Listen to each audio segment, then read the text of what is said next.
Hello learners, welcome back to my channel let's crack exam prep. So हमारी जो special series चल रही है जिसका नाम है आसान है, आज हम उसके सेकंड चैप्टर पे पहुंच रहे हैं।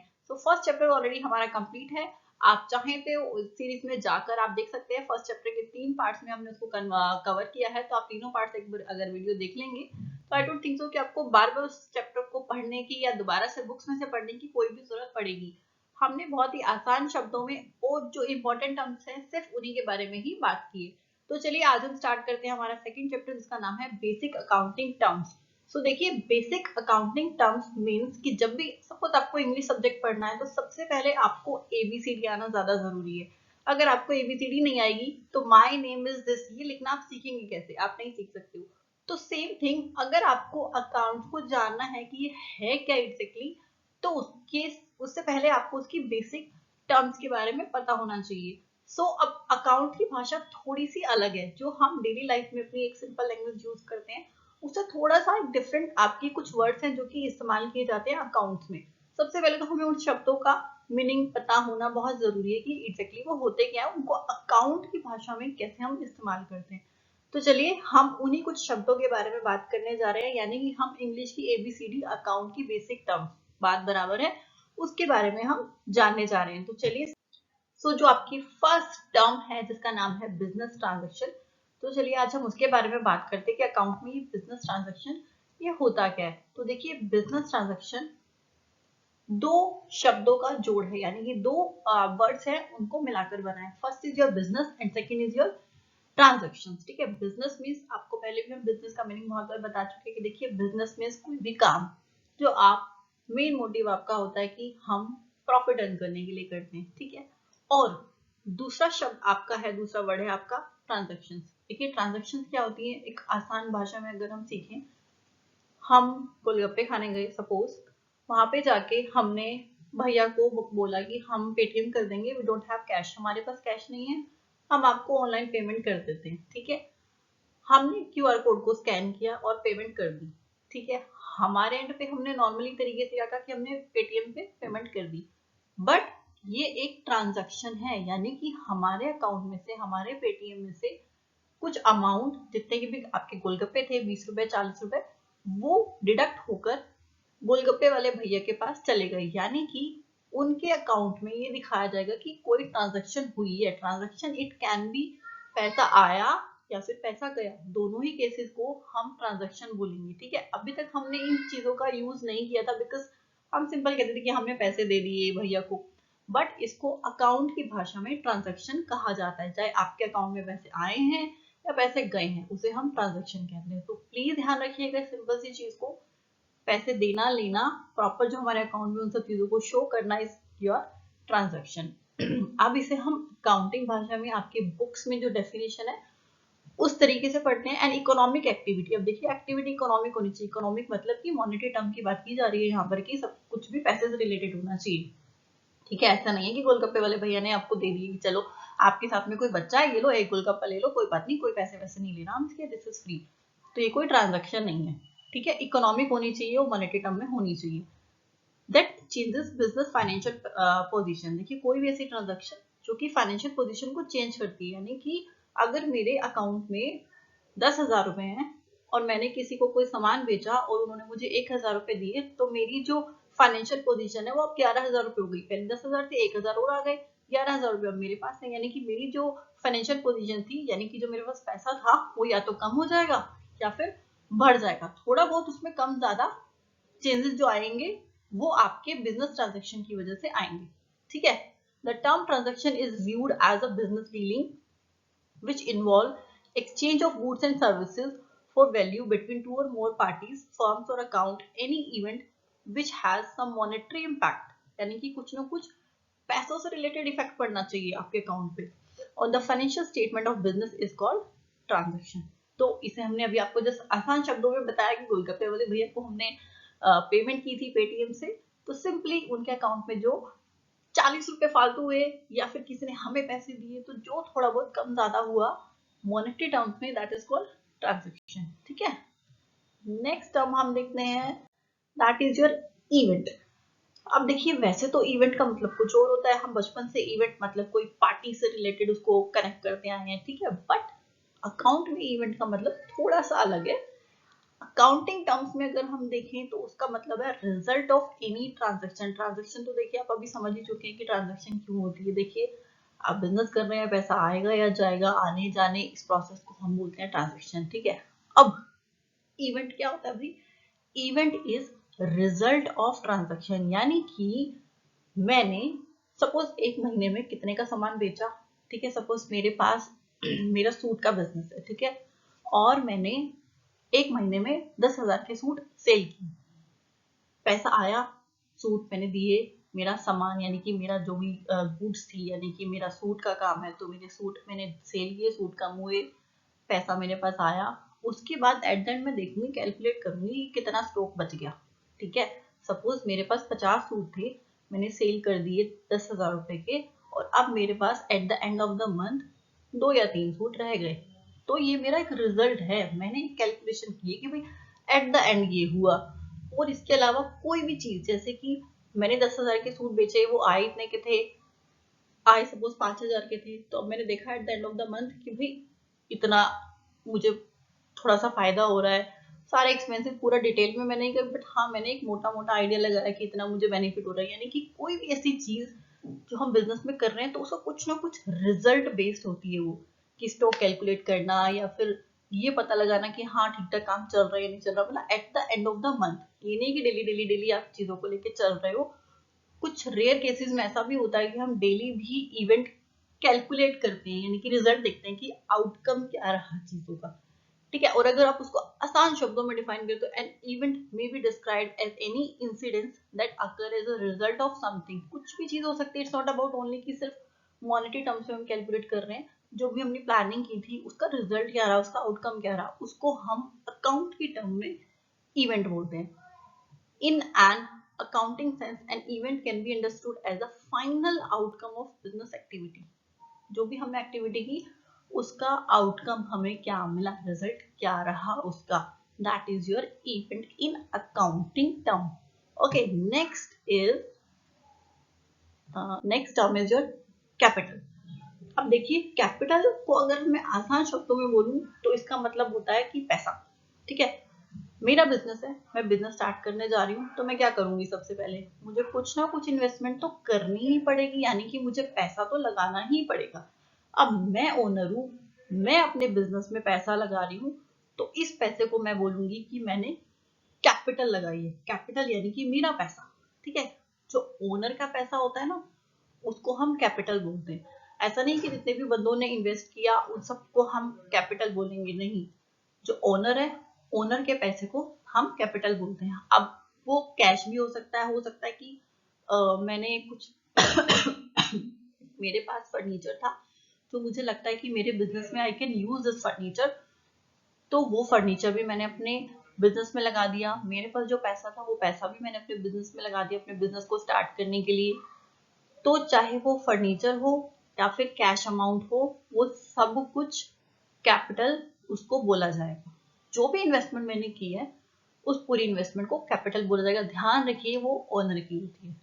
ओनर जो प्रोपराइटर आप बोले उसे या फिर ओनर बोले, वो जो भी पैसा लगाएगा उसे हम कैपिटल कहेंगे। आसान शब्दों में मेरा अपना पैसा जो मैं बिजनेस में लगा रही हूँ उसका नाम है कैपिटल, ठीक है। अब चलिए इसे बुक्स की लैंग्वेज में क्या कहते हैं, that is your capital is typically cash, वो कैश भी हो सकता है, और liquid assets being held on obtained for expenditure. In broader sense, the term may be expanded to include all of a company assets that have monetary value. अब जो भी मैं चीजें लगा रही हूँ ना, वो कुछ ना कुछ, देखिए सब कुछ पैसे से रिलेटेड होना बहुत जरूरी है अकाउंट्स में, ठीक है, क्योंकि अकाउंट्स मतलब पैसा, सिंपल। तो अगर आसान शब्दों में कैपिटल की डेफिनेशन आपने लिखनी है तो सिंपली आप ये कह सकते हो कि जो भी ऑनर इन्वेस्ट करता है that is your capital.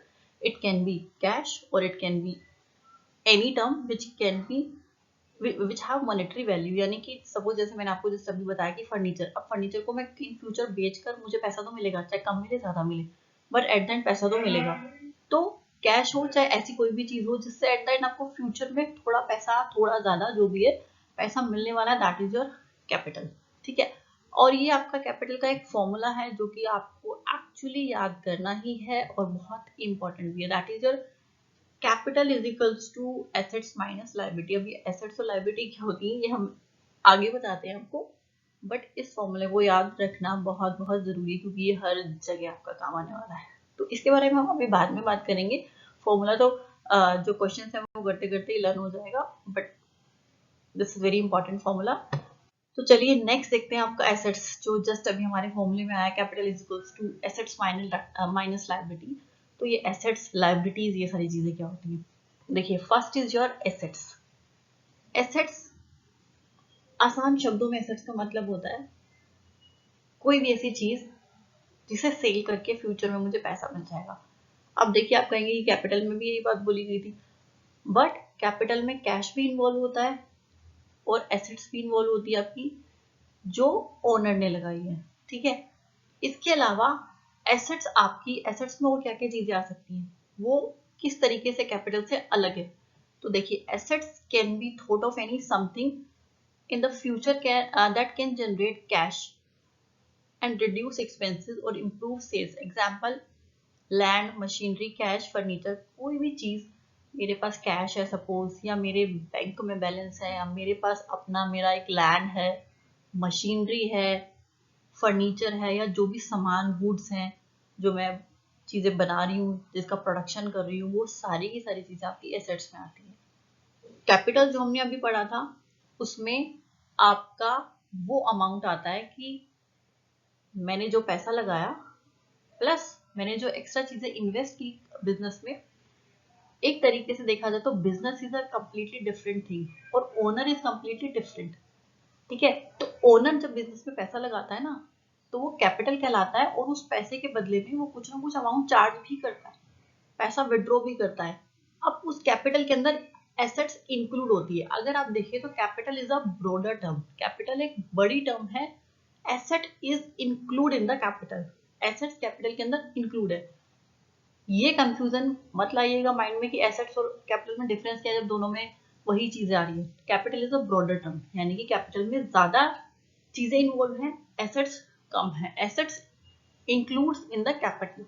Okay, next is your drawing. अब देखिए, ड्राइंग ये वो वाली ड्राइंग नहीं है जो हम बचपन से आज तक करते हैं, ड्राइंग करना, ड्रॉ करना, ये वो वाली ड्राइंग नहीं है। ड्राइंग का मतलब है कि मैं ओनर हूं, मैंने बिजनेस में पैसा लगाया, उसके बदले में, या सपोज देखिए मेरा कोई भी बिजनेस है, ऑब्वियसली बात है, अब मैं अपने घर के खर्चे कैसे चलाऊंगी, मैं बिजनेस में से ही तो पैसा विड्रॉ करूंगी ना, तभी तो मेरे पर्सनल एक्सपेंसेस चलेंगे ना।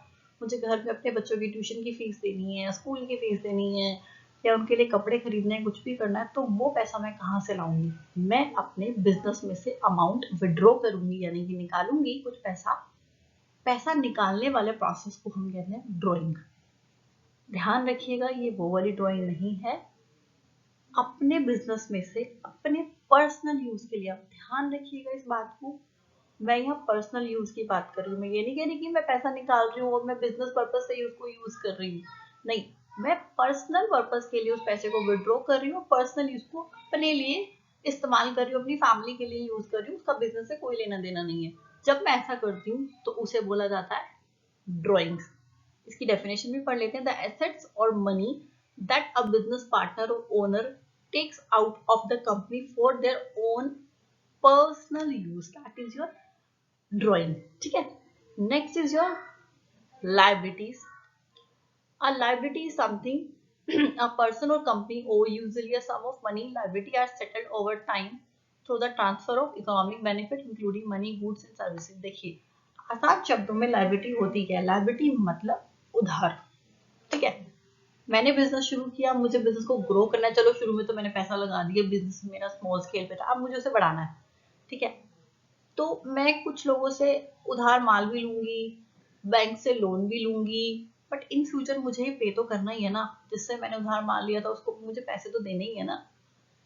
तो उधार देना, दैट इज योर लायबिलिटी, कि मुझे उधार देना है, वो मेरी लायबिलिटी है, मेरे को पे करना। I am responsible for all these things, जो भी मैंने उधार माल लिया, सर्विसेज ली, उन सबको मुझे पे करना है, आज नहीं तो कल, जो भी टाइम पीरियड है मुझे पे तो करना ही है। तो जो मुझे अमाउंट पे करना है, उधार, आसान शब्दों में, दैट इज माई लायबिलिटी। ठीक है, तो अभी जो हमने कैपिटल का एक सिंपल सा फॉर्मूला देखा था, capital is equals to assets minus liability. तो अगर एसेट्स में से लायबिलिटी को हम माइनस कर दे तो जो अमाउंट बचता है ना वो आपका कैपिटल कहलाता है अकॉर्डिंग टू दैट फॉर्मूला। ठीक है, आसान शब्दों में आपको बता दिया कि लायबिलिटीज उधार जितना भी है कहीं से है जो भी है वो सब आपका लायबिलिटी कहलाता है। So the next one is your expenses. Expenses तो आप समझ ही गए होंगे, तो आपका नॉर्मल सा ही शब्द है, कुछ डिफरेंट अलग नहीं है इसका मतलब। एक्सपेंसेस मतलब जो भी मैं सामान बना रही हूँ, प्रोडक्शन कर रही हूँ जिसका, या सर्विसेज भी हो सकती है, मेरा जैसा बिजनेस है दैट डिपेंड्स, उसको करने में मुझे कितनी कॉस्ट बेयर करनी पड़ रही है, that is my expenses.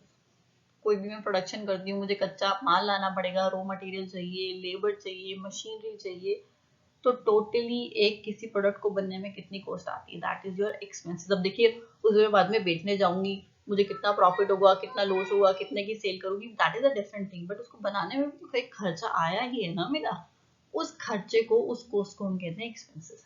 Definition देखते हैं इसकी, the cost incurred in producing and selling goods and services is cost of goods sold, or you can say expenses.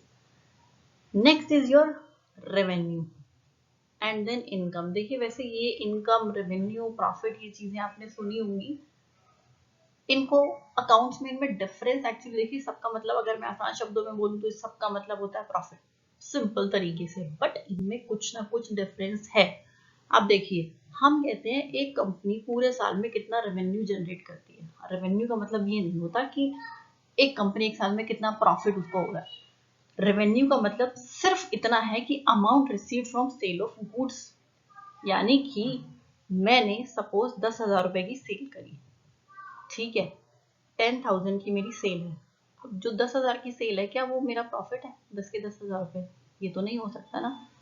10,000 का सामान था, उस सामान को बनाने में भी कुछ खर्चा आया होगा, सपोज 5,000 या 6,000 का खर्चा आया है मेरा उसको बनाने में, तो वो मेरा रेवेन्यू क्या रहेगा? 10,000 तो नहीं रहेगा ना, मैं खर्चे तो माइनस करूंगी ना, तभी तो मुझे पता चलेगा ना कि एग्जैक्टली मुझे क्या कुछ फायदा हुआ है कि नहीं हुआ। तो सिर्फ अगर रेवेन्यू की बात की जाए तो revenue means total amount received from sales of goods, किसी चीज को बेचने के लिए मुझे कितना पैसा मिला, that's it, that is revenue. ठीक है, revenue is not a income, वो इनकम नहीं होती है। इनकम क्या होती है? Income is surplus of revenue over expenses, simple. जैसा कि मैंने अभी बताया था कि 10,000 का मैंने सेल करी टोटल, लेकिन उस प्रोडक्ट को बनाने में मुझे 6,000 रुपए खर्च हुए थे, 6,000 रुपीज, ठीक है। तो 6,000 is cost and 10,000 is sale. Sale में से अगर मैंने कॉस्ट माइनस कर दी, 4,000 बच गए, तो 4,000 इज माई इनकम। अब देखिए, अब कुछ बच्चे यहाँ कंफ्यूज आते हैं कि भाई इनकम और प्रॉफिट में क्या डिफरेंस है? फिर इनकम मतलब प्रॉफिट, यानी कि 4,000 रुपए बचे तो ऑब्वियसली बात है कि वो मेरा प्रॉफिट ही है 4,000 रुपए। बट एक छोटा सा डिफरेंस ये है कि इनकम तो हम हर महीने भी कैलकुलेट कर लेते हैं, हर महीने क्या, हर ट्रांजैक्शन पे भी हम एक्चुअली कैलकुलेट कर सकते हैं अगर हमारा बिजनेस बहुत बड़ा नहीं है तो।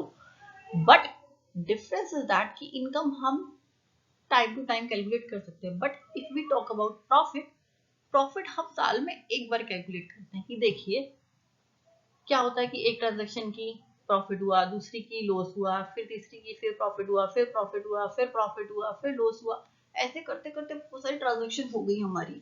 ठीक है, अब हमने ये पता लगाना है कि हर ट्रांजैक्शन के बाद अगर मैं कैलकुलेट करने बैठ जाऊँ कितना प्रॉफिट हुआ, तो ऐसे कैसे काम चलेगा?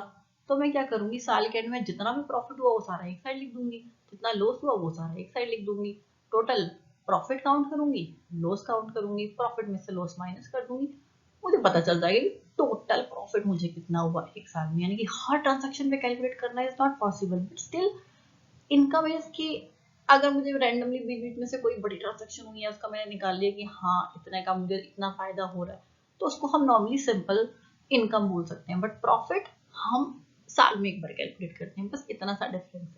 ठीक है, नेक्स्ट इज योर अकाउंट। अब देखिए इतनी देर से हम अकाउंट अकाउंटिंग इन सब चीजों के बारे में बात कर रहे हैं, तो अकाउंट होता क्या है, बनता कैसे, इसका दिखता कैसे, इसकी शक्ल कैसी होती है अकाउंट की? देखिए अकाउंट मीन्स, तो आपको पता है कि सारी चीजों को रिकॉर्ड करके रखना, पूरा डेटा मेंटेन करके रखना, दैट इज योर अकाउंट। अब देखिए, record of all business transaction, all account divide into two parts, debit and credit.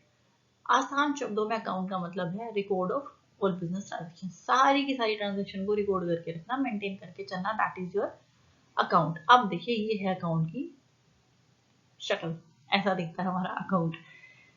Format क्या है इसका, देखिए ये वाली साइड आपकी जो बचपन से हम मैथ्स में पढ़ते आ रहे हैं ना, LHS, यानी कि left hand side, right hand side. आपका लेफ्ट हैंड साइड अकाउंट की भाषा में कहलाता है डेबिट साइड, और आपका ये वाला साइड राइट हैंड साइड ये अकाउंट की भाषा में कहलाता है क्रेडिट साइड। ठीक है, दो साइड्स होते हैं अकाउंट में, हमेशा दोनों साइड इफेक्ट पड़ता है, कहीं से आएगा कहीं से जाएगा, ये हम बाद में समझेंगे किस तरीके से इस पे इफेक्ट पड़ता है, बट दो साइड्स होती हैं। डेबिट को शॉर्ट फॉर्म में हम DR बोलते हैं, क्रेडिट को शॉर्ट फॉर्म में हम CR बोलते हैं। सो this is the format of account. ऐसे हमारे अकाउंट्स बनते हैं, इसमें बाद में एंट्रीज कैसे होती हैं, क्या क्या चीजें होती हैं, उन सब के बारे में हम बाद में बात करेंगे, but simple account is recording of all the transaction, business transaction, but it should be in monetary terms only। ठीक है, दो पार्ट्स हो गए, डेबिट और credit. Debit credit, left hand side मतलब debit, right credit. Okay, next is your profit, जिसके बारे में अभी हम बात कर रहे थे कि प्रॉफिट क्या होता है। अभी जस्ट हमने एक्सप्लेन भी कर चुके हैं ऑलरेडी। प्रॉफिट हम पूरे साल में एक बार कैलकुलेट करते हैं, टोटल।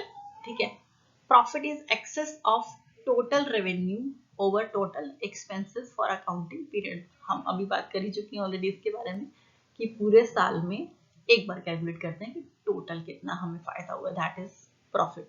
ठीक है, अब देखिए गेन का मतलब भी तो फायदा ही होता है ना। अब गेन में और प्रॉफिट में क्या डिफरेंस है भाई? देखो, प्रॉफिट तो मुझे बिजनेस से हो रहा है, ठीक है, गेन मुझे कैसे भी हो सकता है भाई। मैंने सट्टा लगाया, मुझे गेन हो गया, फायदा हो गया।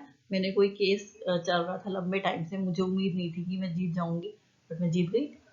हो सकता है, चांसेस आर देयर एवरीवेयर, तो मैं जीत गई, मुझे पैसा मिल गया। मतलब कोई भी ऐसा रिजल्ट आउटकम जो सडनली हो गया और मुझे उससे फायदा हो गया। या मेरी कोई लैंड थी जो बहुत टाइम से पड़ी हुई थी, कोई नहीं खरीद रहा था उसको, अचानक से रेट हाई हो गए, बिक गई और मुझे बहुत अच्छा खासा प्रॉफिट हो गया। तो ऐसे प्रॉफिट जो मेरे बिजनेस से रिलेटेड तो नहीं है, लेकिन मुझे फायदा तो दे रहे हैं भाई। मेरे अकाउंट में, मेरी स्टेटमेंट में तो दिखेगा ना कि मुझे इतना फायदा हुआ है। मेरी लैंड थी, चाहे कितनी की भी थी, मैंने कितने की भी खरीदी थी, अब अचानक से मुझे बहुत ज्यादा अच्छे रेट मिल गए उसके, मुझे प्रॉफिट हो गया, तो मेरे स्टेटमेंट में तो दिखेगी कि भाई इसको इतना प्रॉफिट हुआ है। तो ऐसे इवेंट्स या ऐसे इंसिडेंट्स जो कि अचानक से हो जाते हैं, किसी की भी लाइफ में हो सकते हैं, ठीक है, उन्हें हम कहते हैं गेन।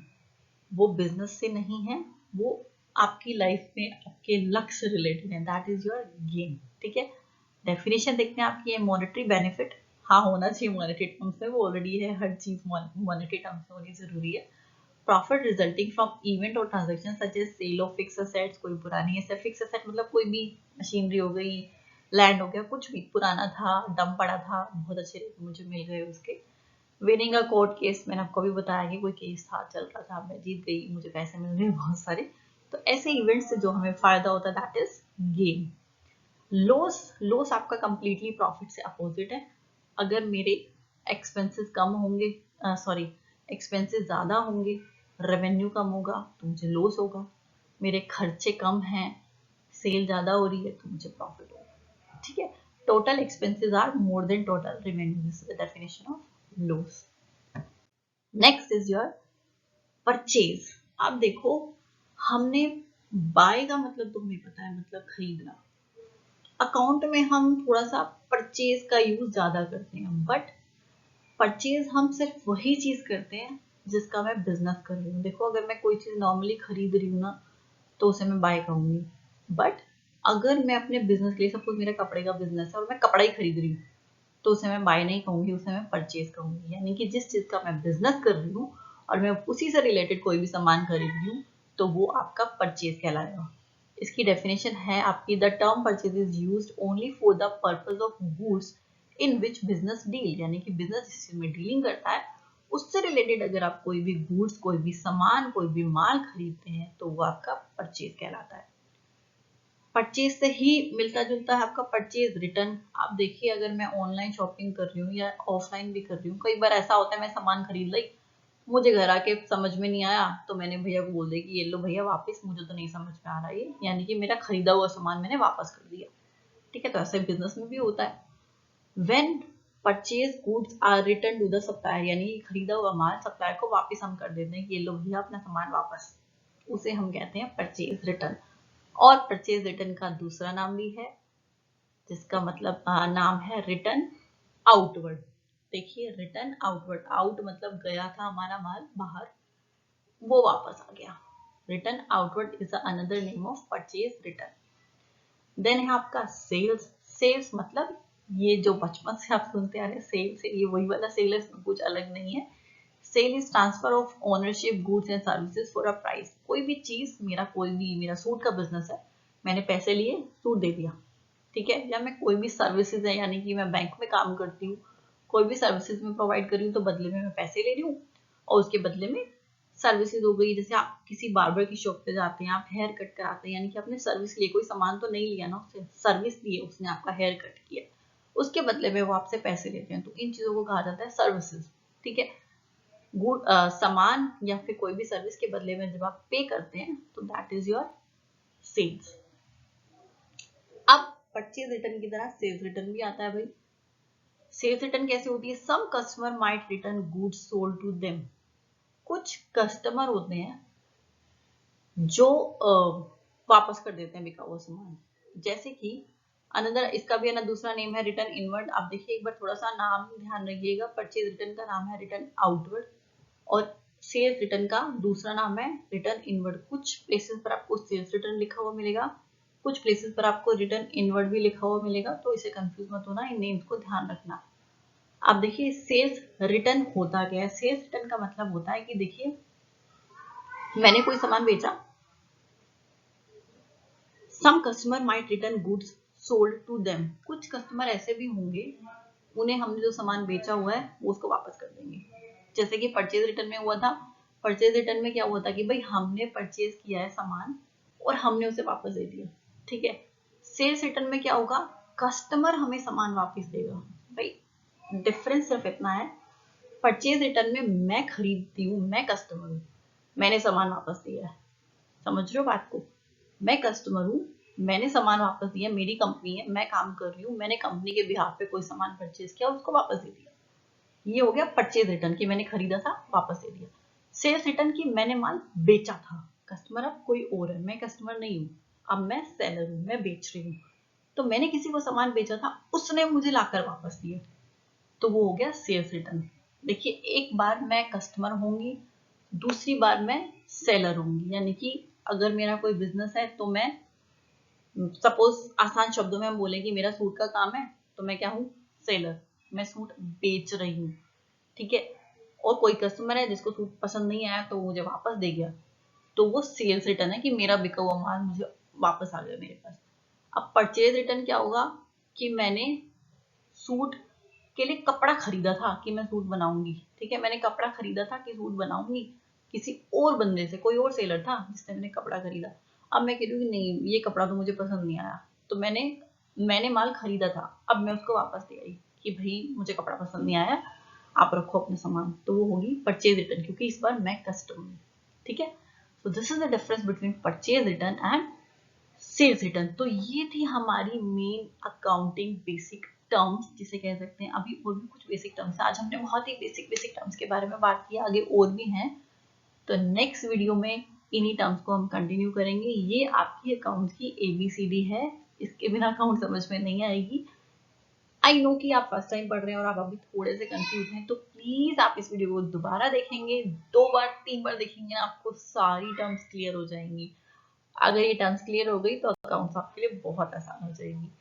तो 2 बार एटलीस्ट वीडियो को देखिए, और अगर आपको वीडियो पसंद आई है तो please do like share and subscribe to my channel. Thank you.